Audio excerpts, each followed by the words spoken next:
میں ناظرین ایک مرتبہ پھر خوش آمدید. بات ہو رہی ہے جو ایک بڑا خونریزی والا دن گزرا ہے بلوچستان میں, اور اس میں ہم دیکھتے ہیں کہ کتنے جو ہے معصوم شہریوں کو جو ہے, نہتے شہریوں کو جو ہے وہ شہید کیا گیا, ہمارے جو سیکورٹی اہلکار ہیں ان کو شہید کیا گیا. ہمارے ساتھ موجود ہیں خصوصی مہمان ہمارے آج کے سردار عبدالرحمن کیترا صاحب, ان سے ہم بات کر رہے ہیں. کیترا صاحب یہ بتائیے کہ آپ نے وقفے میں جانے سے پہلے فرمایا تھا کہ جی جو ایشو ہے مسنگ پرسنز کا, اس کو جو ہے بہت زیادہ غلط استعمال کیا جا رہا ہے, ایگزیجریٹ مبالغہ آرائی کی حد تک جو ہے اس کے حوالے سے جو ہے شور مچایا جا رہا ہے. اس پہ کچھ روشنی ڈالیں, کیونکہ سب سے بڑا جو ایشو آتا ہے جب بھی آپ ان سے بات کرتے ہیں تو وہ یہی آتا ہے کہ جی لوگ جو ہیں سینکڑوں بلکہ ہزاروں کی تعداد میں ان کا دعویٰ ہے کہ غائب ہو گئے ہیں اور ان کو جو ہے وہ مسنگ پرسنز میں ہیں.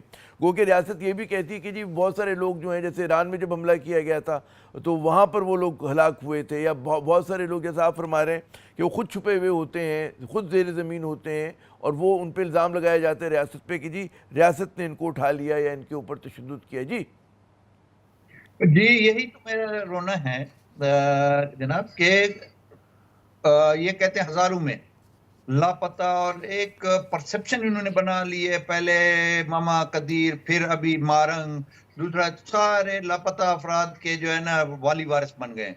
میں یہ کہتا ہوں کہ کوئی ایسی بات نہیں ہے. کچھ لوگ تو میرا خیال ہے عرب ریاستوں میں بیٹھے ہوئے ہیں, کچھ افغانستان میں جو ہے نا مفت کی روٹیاں توڑ رہے ہیں اور مفت کے پیسے کھا رہے ہیں. کچھ بیٹھے ہیں جن کو اور انڈیا جو ہے نا وہاں سے اگر 100 آدمی ہیں تو 2 آدمیوں کو تربیت دے کے ادھر بھیج دیتے ہیں, 98 آدمیوں کو ادھر وہ پال رہے ہیں. میں یہ کہتا ہوں کہ لاپتہ افراد کا ایک شوشہ چھوڑا ہوا ہے انہوں نے.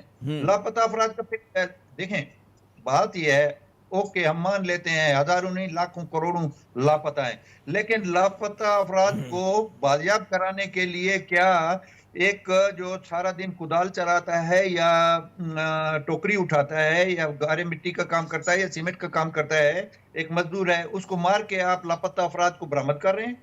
کیا یہ وے آؤٹ ہے؟ جناب اگر آپ مذاکرات کرنا چاہتے ہیں, پہلے تو یہ میں ان کو چیلنج کرتا ہوں, چیلنج پہ میں کہہ رہا ہوں آپ کے میڈیا کے تھرو کہ یہ اپنا ایک قبلہ تو ایک امام کے پیچھے تو کھڑے ہونا. یہ B L A, B L F, B L U جتنی بھی ہیں, مجھے ان کے نام ہی نہیں آتے, نہ مجھے ان کے ساتھ کوئی دلچسپی ہے. یہ کہیں کہ فلانا ہمارا امام ہے, اس امام کے پیچھے کھڑے ہو جائیں, پھر یہ کہیں کہ جی ہم جو ہے نا آزادی کے لیے لڑتے ہیں. دیکھیں دنیا میں آزادی کی تحریکیں چلتی ہیں, تو پاکستان اسی آزادی کی تحریک کے جواب میں مارز وجود میں آیا. کیا وہاں پہ انہوں نے جب آزادی کی تحریک چل رہی تھی تو کیا عام غریب مسلمانوں کو کسی نے مارا؟ وہ تو انگریزوں کے خلاف لڑے.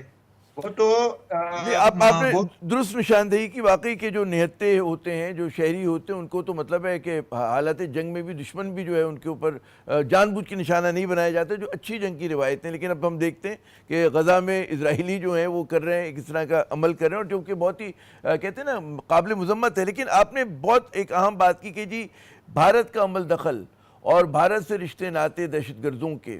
اب اس کے 2 پہلو آتے ہیں کہ ظاہر ہے کہ ایک آپریشنل سطح کے اوپر وہ لوگ یہاں پر بھیج رہے ہیں, دوسرا اس کا ایک سفارتی سطح آتی ہے. کیترا صاحب کے پاکستان اس مسئلے کو, ان کی تو ایک زندہ مثال ہمارے سامنے بھی ہے نا کلبھوشن یادیو کی صورت میں, بھارتی ریاستی دہشت گردی کا ایک نمونہ. تو اس کو ہم لوگ کیا صحیح طرح سے اٹھا پا رہے ہیں, کیا ہم لوگ اجاگر کر پا رہے ہیں ڈیفرنٹ پلیٹ فارمز کے اوپر کہ جی بھارت کس طرح سے ہمارے ملک میں دہشت گردی کر رہا ہے بے گناہوں سے, کہ خون سے ہاتھ اس کے رنگے ہوئے ہیں؟ جی آپ کشمیر کی مثال لے لیں, یہی کر رہا ہے انڈیا. کشمیر میں عام نہتے لوگوں کو مار رہا ہے. اچھا اسی طریقے سے یہاں اس کے جو پالے ہوئے, میں اس کا نام تو نہیں لوں گا, آپ خود سمجھتے ہیں کہ کیا پالا جاتا ہے, وہ آ کے غریب لوگوں کو مارتے ہیں. اچھا صرف اور صرف مقصد یہ ہے, دیکھیں میں مختصراً آپ کو 2 منٹ میں سارا نقشہ بیان کرتا ہوں. ان کا مقصد یہ ہے کہ بلوچستان ہمیشہ پسماندہ رہے, اس کی معدنیات سے مالا مال یہ صوبہ, کوئی ابھی کوئلے کے ٹرک جلا دیے, معدنیات رک جائیں.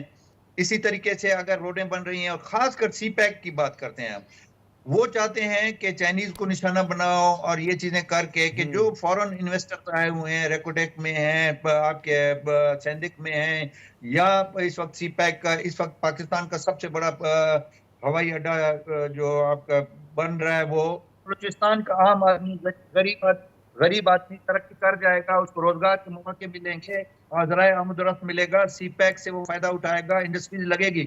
تو ان کو تو کتے کی جگہ بھی کوئی نہیں پوچھے گا کہ تم ہو کیا، کیونکہ ہر آدمی کو سکون چاہیے. یہ لوگوں کا سکون، مقامی لوگوں کا سکون برباد کر رہے ہیں اور کچھ نہیں ہے. یہ 100 سال تک یہ چیزیں کرتے رہیں. میں چیلنج پہ کہتا ہوں کہ بلوچستان پاکستان کا حصہ ہے، ایک صوبہ ہے. انشاءاللہ جب تک دنیا قائم ہے یہ پاکستان کے ساتھ منسلک رہے گا اور اس کی حفاظت ہم کریں گے. اب میں ایک چیز گلہ کروں گا کہ ہمیں ریاست اگر اجازت دے، ہمارا ساتھ دے، میں چیلنج پہ کہتا ہوں کہ ان کو ہم جیسے آٹے سے بال نکالتے ہیں نا، اس کو ہم نکال کے پرے پھینک دیں گے. درست. اب پھر وہ ریاست ماں کا کردار ادا کر جاتی ہے. سیکورٹی فورسز ظاہر ہے کہ اعتماد میں لینا ضروری ہے جو وہاں کے مطلب جو وہ ہیں سردار ہیں اور جو ایکٹیوسٹ ہیں. بہت بہت شکریہ کیچنا صاحب، آپ نے اپنا قیمتی وقت دیا. یقیناً بالکل کہ جو ہے کہ ریاستی اداروں کا یہ کام ہوتا ہے کہ جو دہشت گرد ان سے لڑے، لیکن اس کے ساتھ ساتھ جو مقامی آبادی ہے اس کی حمایت، اس کی جو سپورٹ ہے وہ بھی بہت زیادہ ضروری ہے.